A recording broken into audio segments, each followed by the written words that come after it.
Hello guys! Welcome pong muli sa ating channel at narito pong muli ang inyong agrigabay para bigyan kayo ng isang makabuluhang topic sa pagsasaka. And for today's video guys is pag-uusapan po natin foliar versus soil application. Ano ba ang mas epektibo? So naranasan nyo na rin ba guys na nag-foliar kayo pero parang walang epekto? O nag-abono ko sa lupa pero parang ang bagal ng resulta? Maraming magsasaka ang nagtatanong, ano ba talaga ang mas epektibo? Foliar o soil application? So sa video natin ngayon, lilinawin natin ang pagkakaiba, kailan sila dapat gamitin, at paano sila pagsasamahin para hindi sayang ang abono at spray natin. Una ay pag-usapan po muna natin ano po ba yung foliar application. Para po sa mga hindi nakakaalam, ang foliar application po, ito po ay isang paraan kung saan ang sustansya ay dumadaan sa dahon o katawan ng halaman sa pamamagitan po ng pag-i-spray dito. Pumapasok po yung sustansya sa pamamagitan po ng stomata ng halaman. Dumako naman po tayo sa soil application. Ang soil application naman po, ito po yung kadalasang ginagawa natin. Dito po ay dumadaan sa ugat yung sustansya para sipsipin ng halaman natin. So ito po yung kadalasan natin na idinidilig o kaya naman po ay sinaside dress natin sa lupa para kainin ng halaman. Para mas lalo po nating maintindihan ang topic natin ngayon ay pag-usapan po muna natin ang dalawang uri ng sustansya. Una po ay ang micronutrients.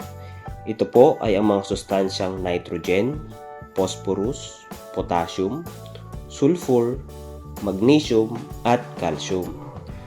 Meron din po tayong tinatawag ng mga micronutrients. Ito naman po ay binubuo ng boron, nickel, zinc, iron, manganese, molybdenum, copper at chlorine. So ano po ba ang pagkakaiba ng macronutrients at micronutrients?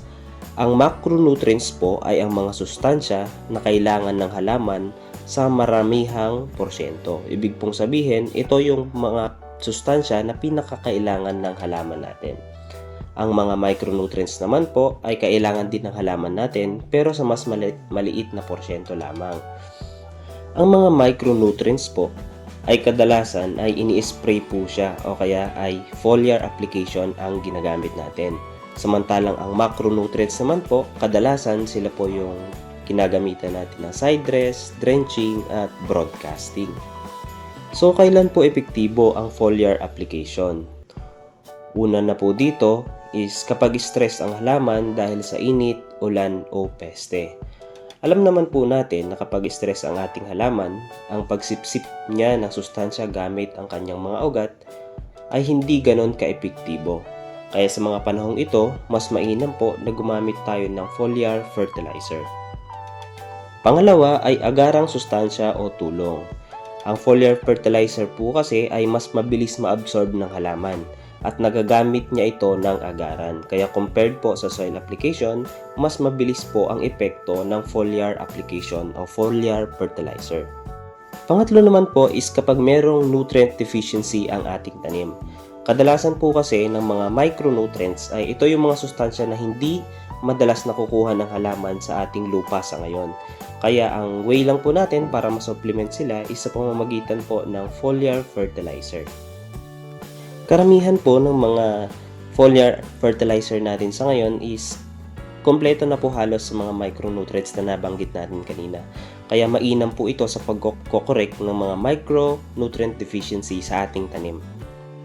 So, pag-usapan naman po natin kung ano naman ang limitasyon ng paggamit natin ng mga foliar fertilizer. Una po dito is hindi po ito pangmatagalan.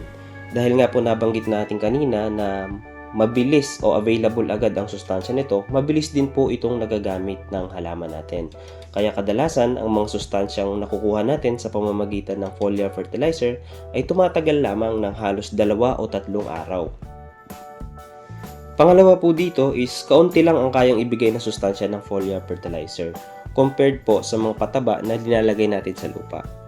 Ang mga foliar fertilizer po kasi, since sa dahon sila dumadaan, once po na maputol yung nilagay nating pataba through foliar application, wala na rin po silang source. Kaya po sinabi natin na konti lang ang kayang ibigay na sustansya sa pamamagitan ng foliar application. At pangatlo po, hindi nito kayang palitan ang soil fertilizer. Yun po talaga ang isa sa pinaka-limitation ni foliar fertilizer. Ginagamit lang po natin sila pang-correct sa mga micro-deficiency, at kung may mga deficiency na kailangan agarang maibigay sa halaman, doon po kadalasan natin ginagamit ang foliar fertilizer. So pag-usapan dapat po natin kung kailan naman epektibo ang soil application. Una po, ang epekto ng soil application sa ating tanim is pangmatagalang nutrisyon. Kumpara po kasi sa foliar fertilizer, ang soil application o granular na mga pataba ay slow release. Ibig mong sabihin, kapag nilagay natin ito sa lupa, unti-unti lang po ang pag-release ng sustansya, hindi po agaran. At depende pa po yun sa lugar kung saan natin siya inilagay, kung abot po ba siya ng root system ng halaman o hindi. Pangmatagalan din po ang nabibigay na nutrisyon ng soil application, dahil kapag hindi nagamit ng halaman ang nilagay nating pataba ay nananatili lamang ito sa lupa at pwede niya ulit itong gamitin kapag kailangan na niya ulit ang mga sustansyang ito. Kadalasan po ng mga sustansyang ito ay ang mga macronutrients o ang mga sustansya na kailangan ng halaman sa karamihang porsyento. Pangalawa po is matibay at tuloy-tuloy na paglaki ng halaman, dahil nga po nasa lupa na yung pataba natin at gagamitin na lamang po ito ng halaman, mas tuloy-tuloy ang paglaki ng halaman natin at hindi napuputol ang pagkain niya ng ating pataba. At pangatlo is pinalalakas po nito ang ugat ng ating halaman. Alam naman po natin na ang ating mga halaman, ang pinaka main source po talaga nila ng sustansya ay sa pamamagitan ng kanilang ugat. So, ito po ang isang advantage ng paggamit natin ng soil application, dahil mas napapalakas po natin ang ugat ng ating halaman. So, pag-usapan naman po natin ang limitasyon ng soil application. Una po dito is mabagal ang epekto. Hindi po kagaya ng foliar fertilizer, ang soil application po is mas mabagal. Ibig pong sabihin, mabagal pero steady supply ng fertilizer. Hindi katulad ng sa foliar fertilizer na kapag in-spray po natin is agarang nagagamit ng halaman pero agaran din naman ito nawawala.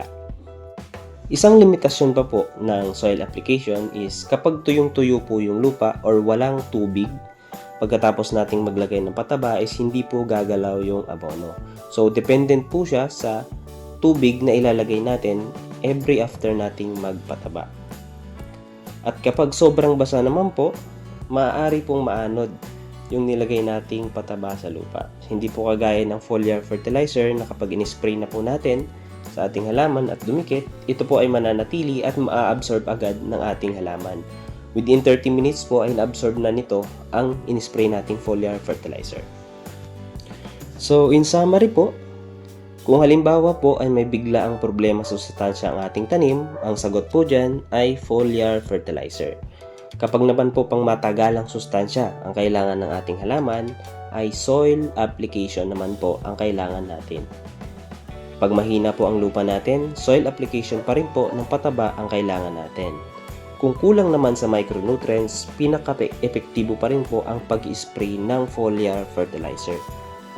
Kaya sa tanong po na kung ano ang mas epektibo, foliar fertilizer o soil application, ang sagot po ay pareho. Nakadepende na lamang po yan sa kung ano ang estado ng ating tanim. Pero kadalasan po, parehas silang epektibo at mas mainam po ang kombinasyon ng dalawang ito. Depende po sa kung anong kulang na sustansya ng ating tanim. So in short, para mas lalo po nating maintindihan, ang soil application po, ibinibigay po natin ito bilang pangunahing pagkain po ng tanim natin. At nagsusupply din po sa macronutrients. Ang foliar fertilizer naman po, sa madaling sabi, ito po ay suporta lamang sa ating tanim. Kumbaga po, ito ay vitamins sa tao at nagsusupply po ng micronutrients na kailangan ng ating halaman. So, sana po ay marami kayong natutunan dito sa ating short video. Salamat po sa panonood at mabuhay po kayo.